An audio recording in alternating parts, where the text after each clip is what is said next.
The night before he asked Congress to declare war on Germany, President Wilson met privately with Frank Cobb, editor of the New York World and presidential confidant.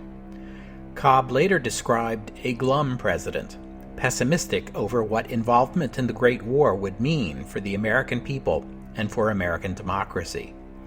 According to Cobb, Wilson said to him, "If there is any alternative, for God's sake, let's take it." Cobb went on to write, "Well, I couldn't see any, and I told him so."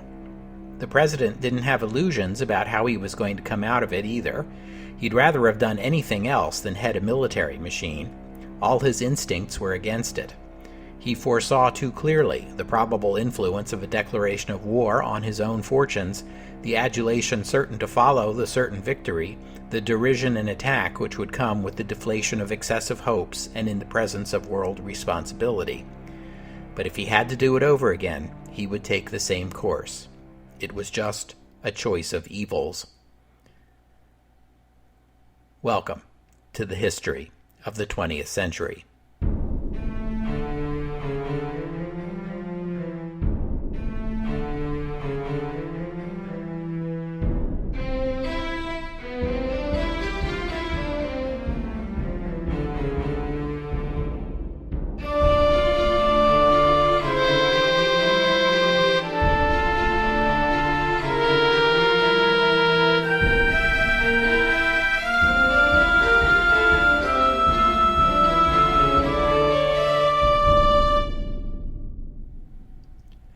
Episode 142, Lafayette, We Are Here.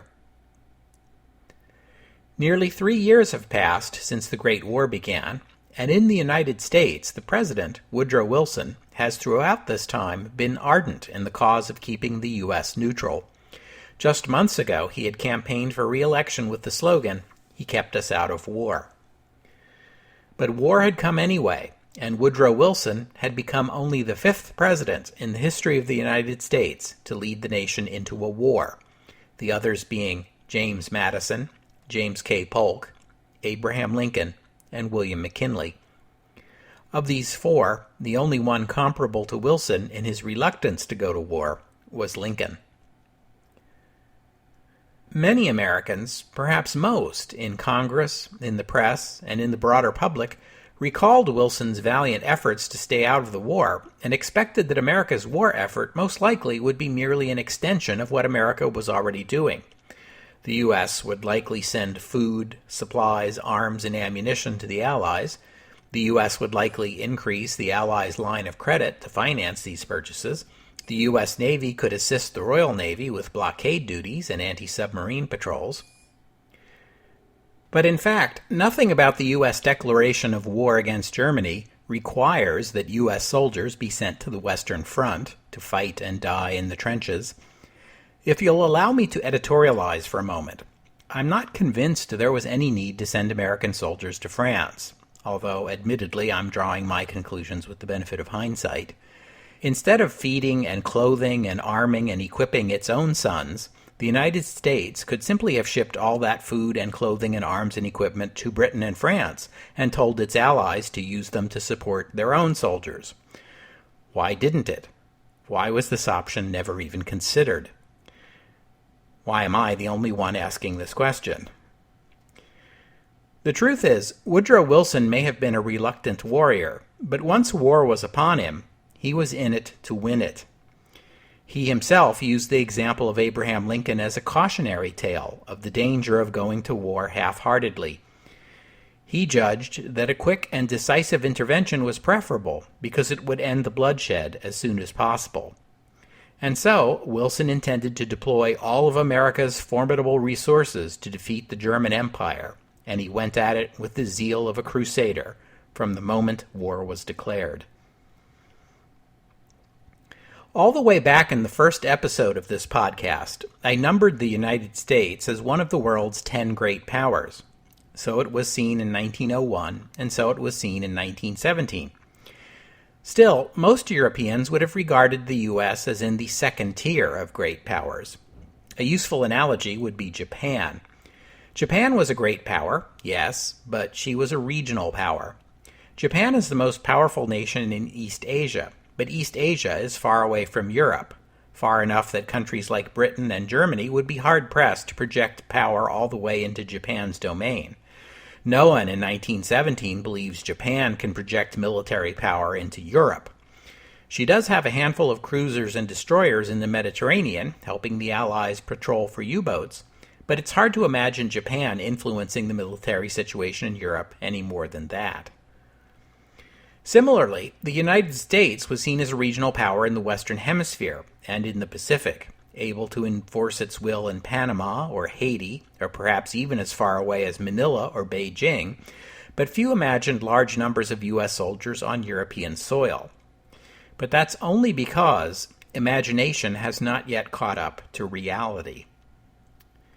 In reality, the military capacity of the United States has been increasing dramatically for the past 50 years. As we've seen, 20th century warfare is heavily dependent on numbers of soldiers and the capacity of the industrial base supplying them. In that regard, here are a few statistics. In 1870, shortly after the American Civil War and just at the time of the Franco-Prussian War, the total population of the Anglophone British Empire, by which I mean the British Isles plus Canada, Newfoundland, Australia, New Zealand, and South Africa, was about 37 million. The population of the United States was about the same. So were the populations of France and Germany.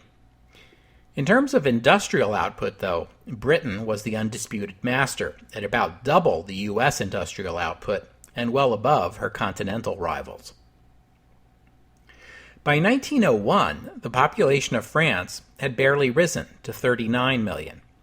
The Anglophone British Empire now numbered about 50 million, while the German Empire had a population of 56 million. But the United States now beats them all with a population of 76 million. This extraordinary population growth was largely driven by the flood of immigration into the U.S. during this period. And in terms of industrial output, both Germany and the United States have caught up to Britain. At the beginning of the Great War, 13 years later, the French population is still about 39 million.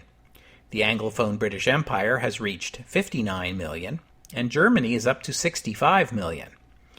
The United States has reached 100 million, and U.S. industrial output is now 175% of Britain's.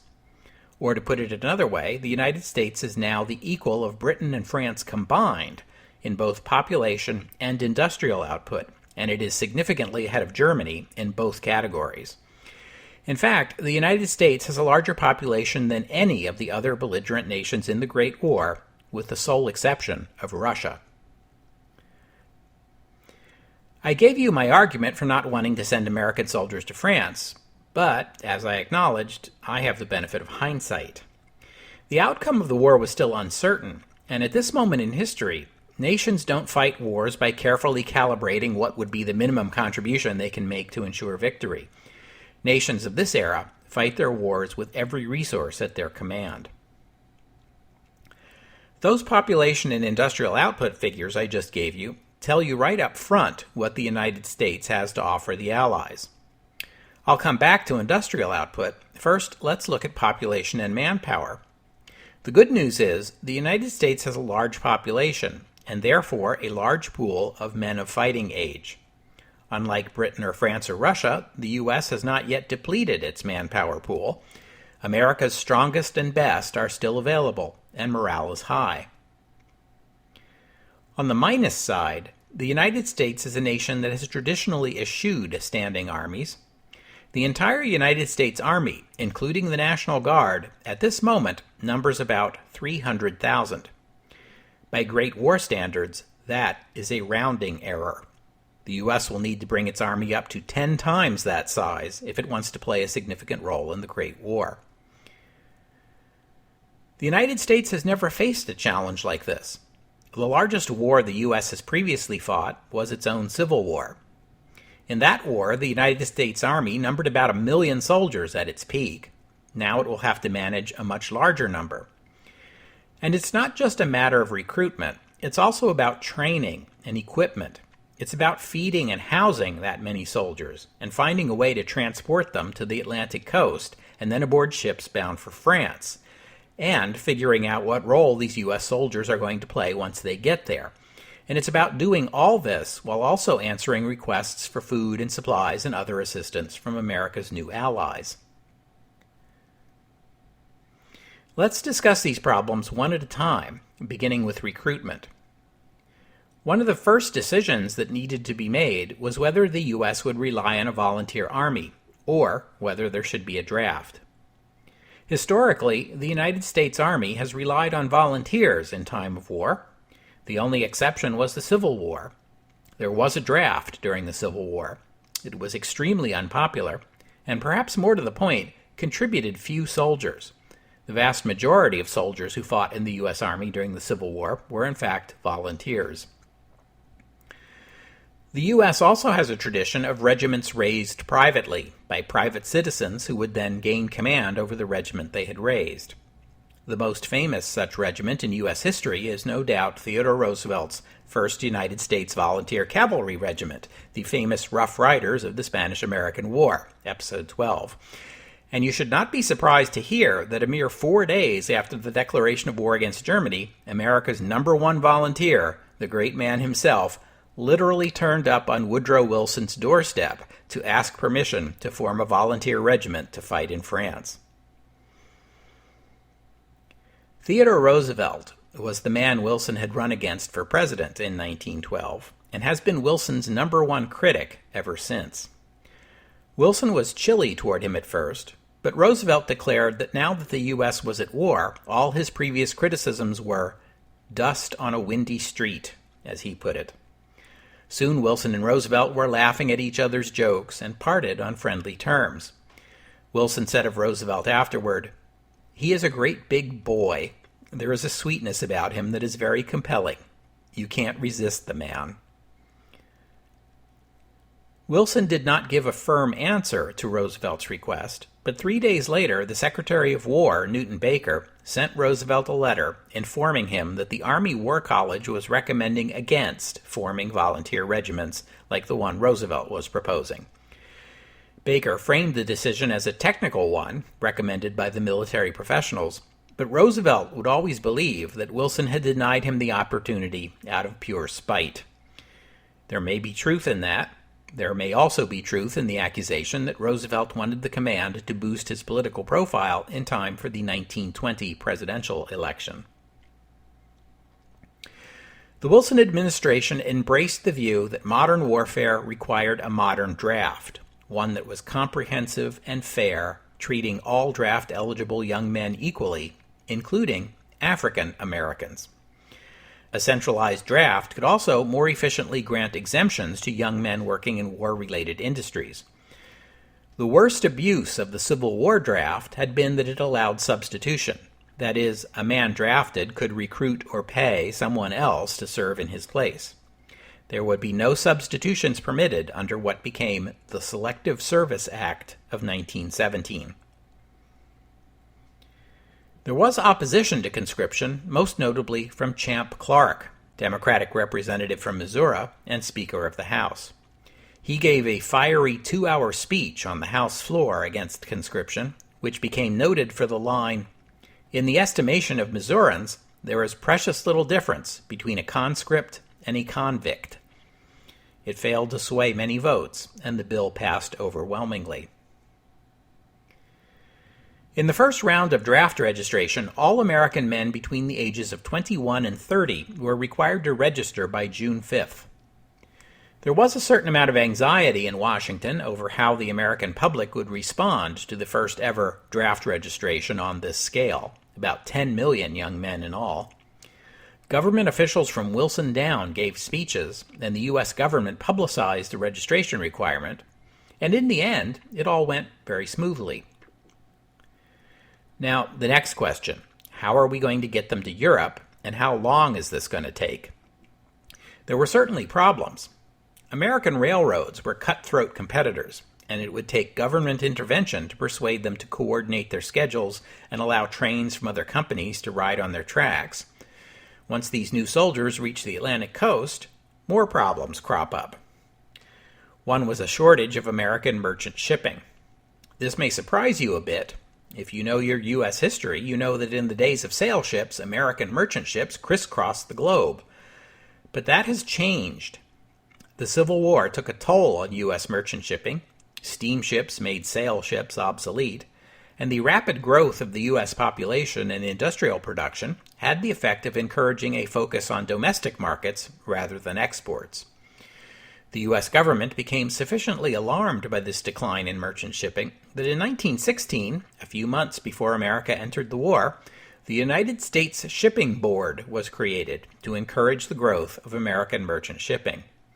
The declaration of war came only a few months later, and the Shipping Board evolved into an important wartime office that pushed a massive program of ship construction and requisitioning of existing ships for wartime purposes. The requisitioning began with the 91 German merchant ships and passenger liners that have been interned in American waters since the war began. These were seized, and some of Germany's proudest passenger liners began second careers as American troop ships. The other problem is the German U-boat campaign, which I'm sure you'll recall is in full swing right now. By autumn, though, shipping losses will begin to decline once convoys are organized. If you don't know, convoys are groups of merchant ships that travel across the Atlantic together, escorted by warships tasked with defending them against submarine attack. The British Admiralty didn't like them. Ships have to wait around for the convoy to gather and organize, which delays the arrival of their cargo, and a convoy can only travel as fast as the slowest ship in the group, which creates further delays. The U.S. Navy, on the other hand, badly wanted convoys, not least as a way of protecting all the millions of U.S. soldiers projected to be traveling to Europe, and pressed the British to embrace them. As it turned out, convoys proved an effective defense against U-boats, and the number of ships sunk began to decline.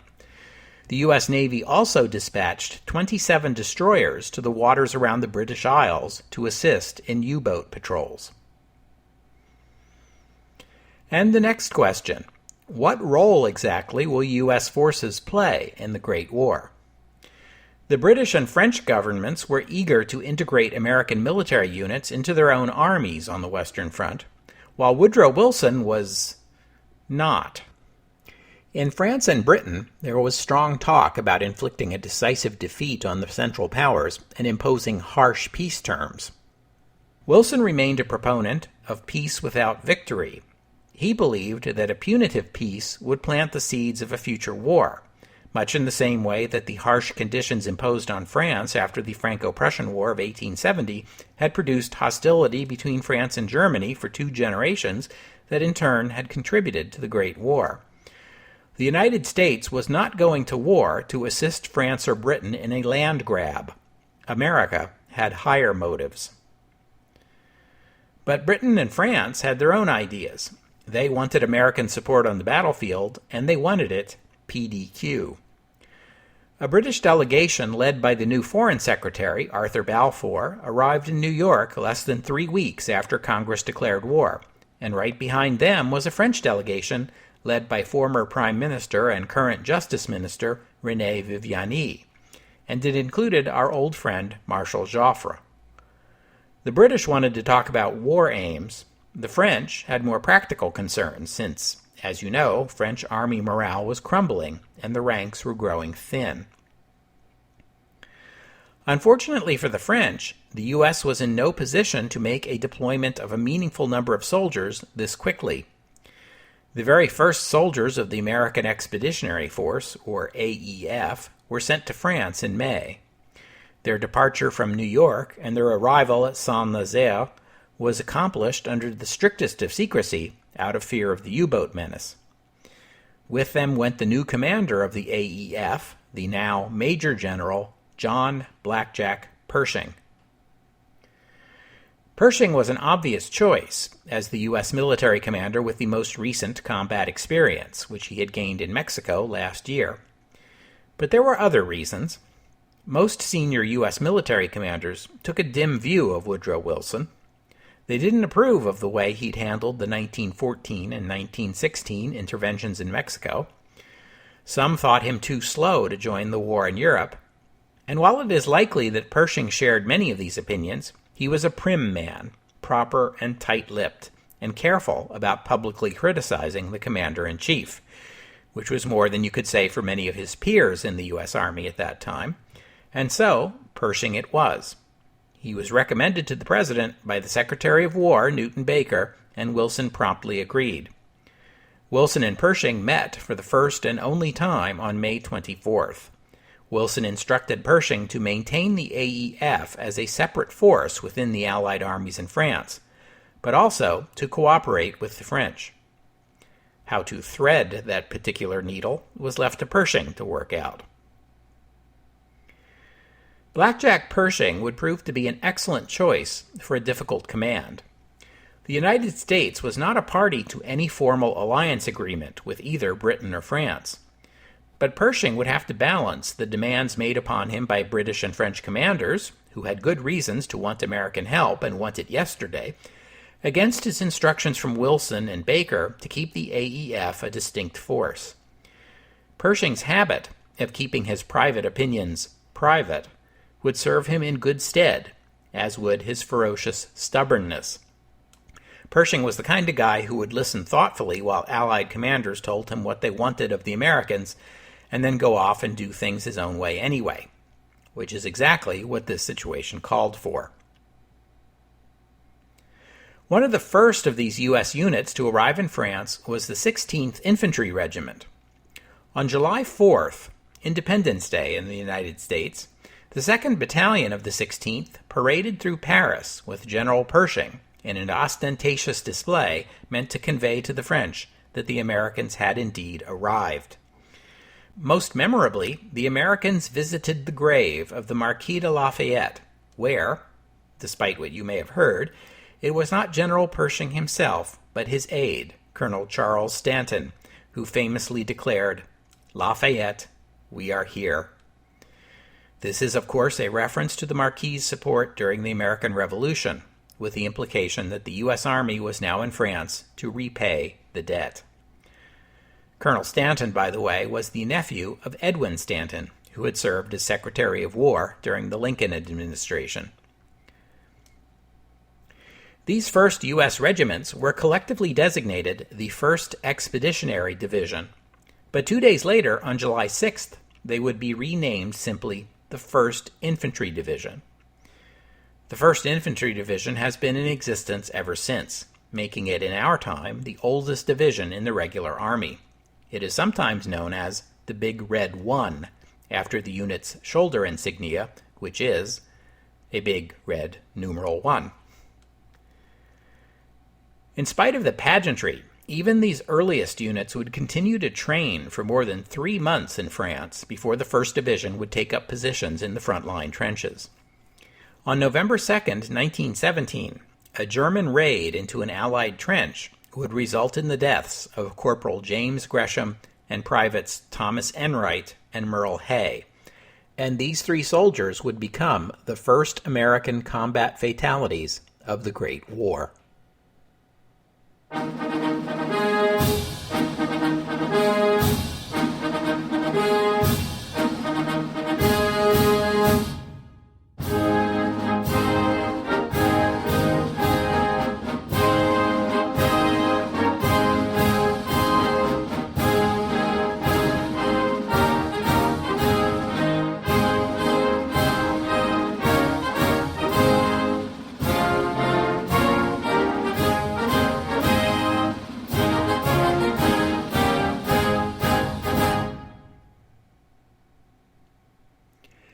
By this time, some were already referring to the Great War as the World War.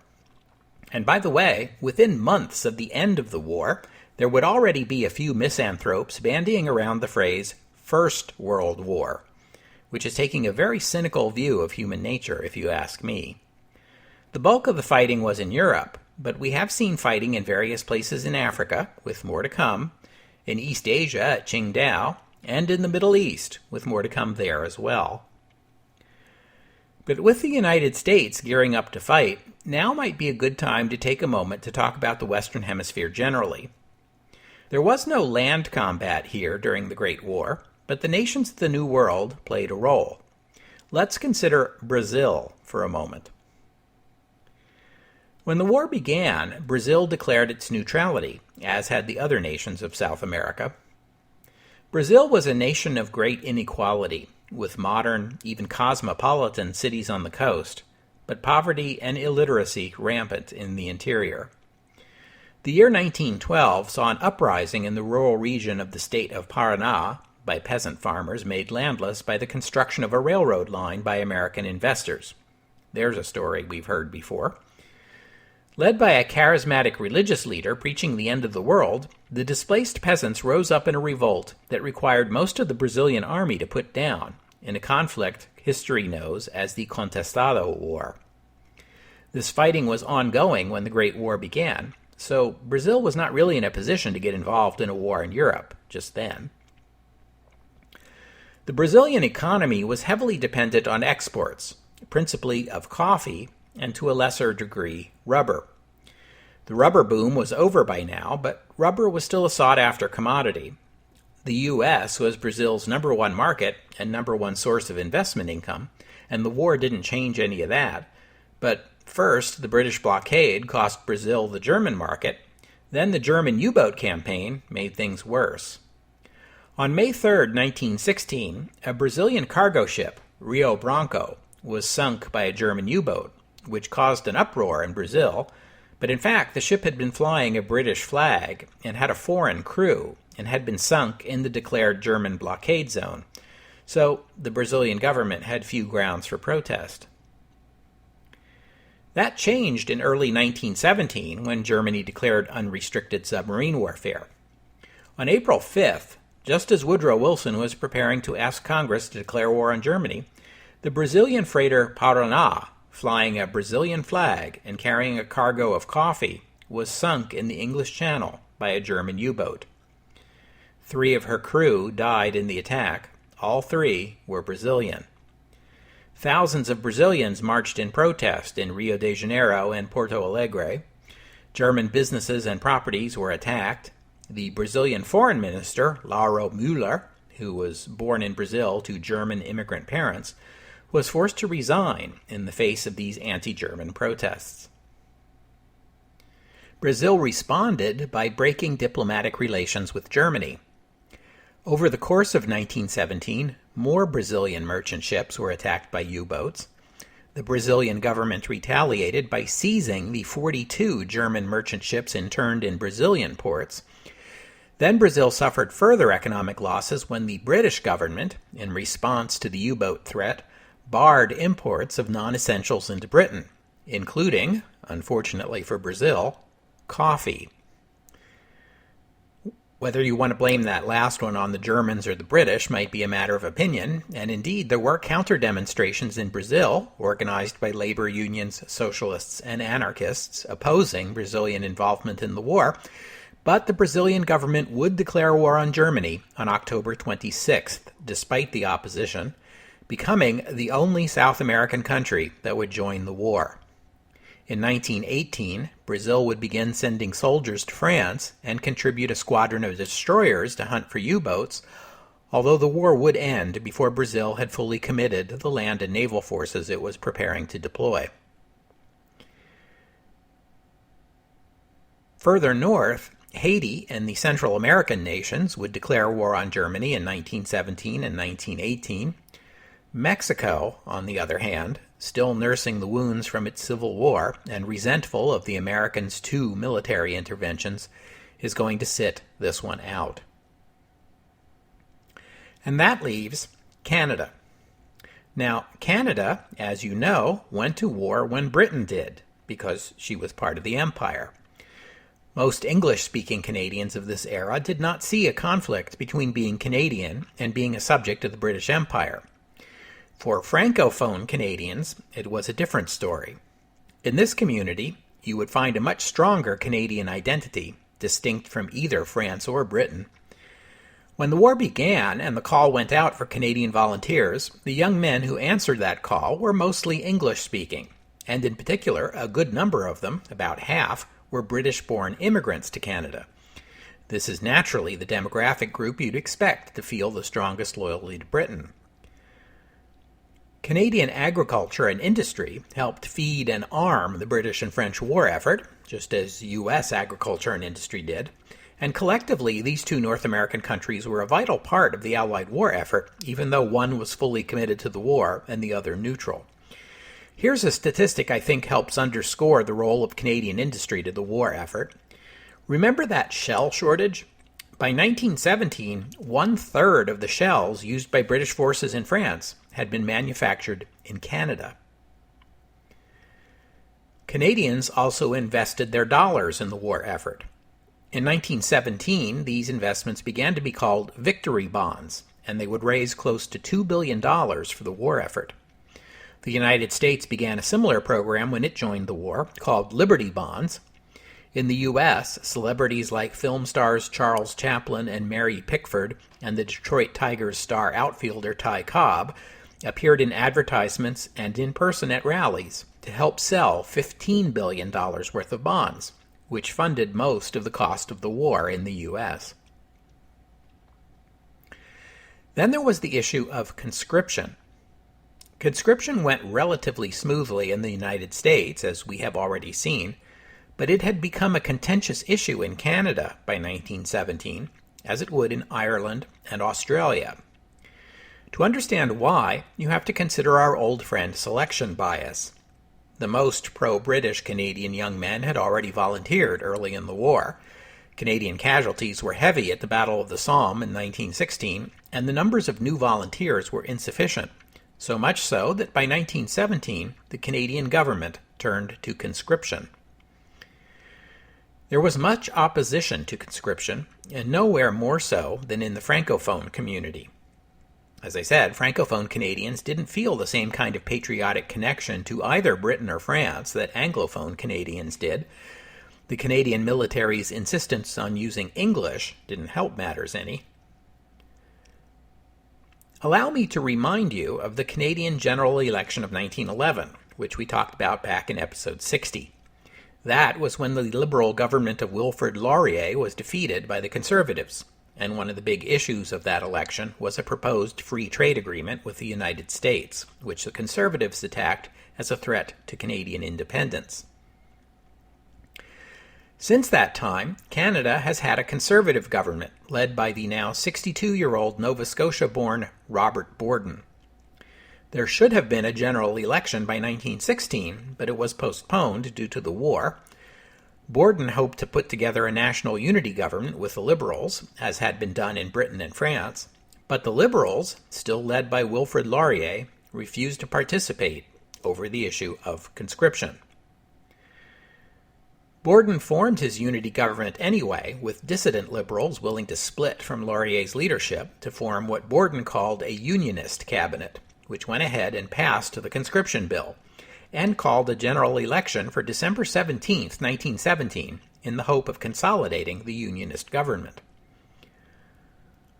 The resulting election campaign was one of the most bitter in Canadian history, splitting the nation along the very sensitive linguistic divide between French and English-speaking Canadians. Meanwhile, the Borden government was passing legislation designed to help secure an election victory. One such bill disenfranchised Canadian citizens who were recent immigrants from Germany. Another gave the right to vote to women for the first time in Canada, but only women who were mothers, daughters, wives, or sisters of men serving in Europe. A third bill allowed soldiers serving overseas to vote, and allowed the party they voted for to decide which riding to apply the vote to, which of course gave the Unionists, who got the lion's share of the military vote, the freedom to apply those votes strategically to flip marginal ridings. The election results gave the Unionists an increased majority in Parliament, but the way the vote divided among language communities was troubling. Laurier's Liberals carried 62 out of the 65 ridings in Quebec province, while the Unionists took 150 out of 170 seats in the rest of the nation. which gives you an idea of how sharp the divide was. And in the months following the election, there would be political violence breaking out in Quebec. But that is a story for another episode. We'll have to stop there for today. As always, I thank you for listening, and I'd especially like to thank Gabrielle for making a donation, and thank you, Anne, for becoming a patron of the podcast. Donors and patrons help keep the words flowing and the bits going, so if you have a few extra currency units to spare, I hope you'll consider becoming a donor or a patron. You can visit the website, historyofthe20thcentury.com, to find out how, and while you're there, please leave a comment and let me know what you thought of today's episode. And I hope you'll join me next week on the History of the 20th Century as we return to the situation in Russia. Germany may not have the soldiers and equipment to execute a conventional military offensive against Russia, but they do have a secret weapon: Bolshevism. Disabling the Russian Colossus, next week on the History of the 20th Century. Oh, and one more thing. On December 6th, 1917, just days before that general election, two ships collided in Halifax Harbor. One of them, SS Mont Blanc, a French cargo ship, was carrying a load of high explosives. It caught fire and exploded at 9:04 a.m. Now, I've used some variation of the phrase, the most powerful artificial explosion in history until this time, in a few different episodes now, but this explosion dwarfs them all. It amounted to something like 2.9 kilotons, making it 3 times as powerful as the 1916 Black Tom explosion in New York Harbor, and this explosion will hold the title of most powerful artificial explosion ever until 1945, when nuclear weapons are developed. It was also much more devastating than the New York Harbor explosion. Exact figures are unavailable, but the explosion killed about 2,000 people in and near Halifax and injured a further 9,000. Hundreds of buildings were simply destroyed. Property damage is estimated at about 35 million Canadian dollars, or about maybe 500 million US dollars in today's money. Making the situation worse, Halifax was hit by a heavy snowstorm the very next day. It dropped 16 inches on the wounded town, cutting off telegraph communications and delaying the arrival of rescue workers. Halifax was small enough that everyone who lived in or near the town who wasn't killed or wounded knew someone who was. At first, the explosion was thought to be German sabotage, but there was no evidence that it was anything other than a tragic accident. In 1918, Halifax donated a Christmas tree to Boston, Massachusetts, in gratitude for the aid the city and state had given to Halifax in the aftermath of the explosion. In recent years, this has become an annual custom, with the Nova Scotia government donating a tree to Boston every year, which becomes Boston's official Christmas tree and is decorated and displayed on Boston Common.